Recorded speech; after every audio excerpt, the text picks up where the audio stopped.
Je suis Amélie Descamps, je suis professeure d'SVT au Collège Vernier et j'ai intégré l'équipe eBug depuis 3 ans. Mon rôle dans l'équipe, c'est de faire le lien entre le monde de la santé et le monde de l'éducation nationale. Donc, c'est une équipe qui est composée d'un médecin, d'une infirmière et de moi-même. Donc, ce rôle, il me permet de façon privilégiée de pouvoir relire les activités, vérifier leur conformité avec le programme et ensuite les tester sur le terrain. Un des points forts d'eBug, c'est de vraiment proposer des activités qui sont pas déconnectées du réel, qui ont réellement été testées en classe avec des vrais élèves, qui ont été confrontés aux difficultés. Et avant de les publier, on a vraiment à cœur de relire et de proposer quelque chose qui soit faisable facilement et dont la prise en main peut être très facile par les enseignants. Bonjour, Madame Loison, professeure de SVT au Collège international Joseph Vernier. Alors, ce qui est très très pratique avec eBug, c'est que déjà le site est très bien fait.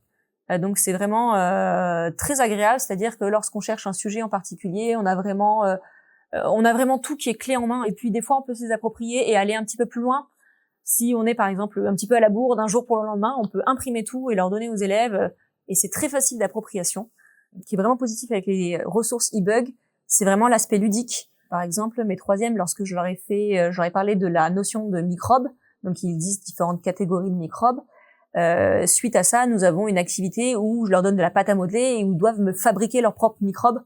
Ils doivent trouver un nom, ils doivent dire quels sont les symptômes provoqués par leur microbe, comment est-ce qu'on le soigne. Ils s'approprient beaucoup plus les choses et c'est pour eux beaucoup plus facile et beaucoup plus ludique et ils apprennent en s'amusant. Et finalement, c'est le côté positif des ressources eBug, c'est que souvent c'est fait pour sortir du cadre, je vais dire, basique du cours où on leur donne un papier avec des questions, ils doivent répondre aux questions. Souvent, c'est vrai que ça leur permet de mieux appréhender la connaissance et après, ils les retiennent mieux. Et puis souvent aussi, après, ils en parlent à l'extérieur. Alors, la plupart des ressources eBug que j'utilise, alors qu'on avait eu la première fois, c'était Seth Quantium qui était venu nous voir. Donc celle-là, je la réutilise notamment avec mes 6e. Donc j'utilise beaucoup le petit frigo qui est très ludique et les élèves aiment beaucoup, avec les différents aliments. Donc on leur fait un cours sur la conservation et après ils doivent aller ranger les aliments dans ce frigo que ma collègue justement elle a monté et elle a créé dans une boîte de polystyrène. Là avec la campagne de vaccination pour le papillomavirus, j'ai utilisé pour le niveau 5e on a fait les blasons et pour les niveaux 3e on a vu les info-intox qui est vraiment dans l'air du temps avec tout ce que les élèves peuvent avoir sur les médias et justement tout ce qui est de l'ordre de la fake news ou plutôt des réelles informations. Les activités sont bien pensées. On peut faire aussi plusieurs niveaux pour des élèves qui seraient plus ou moins forts entre guillemets.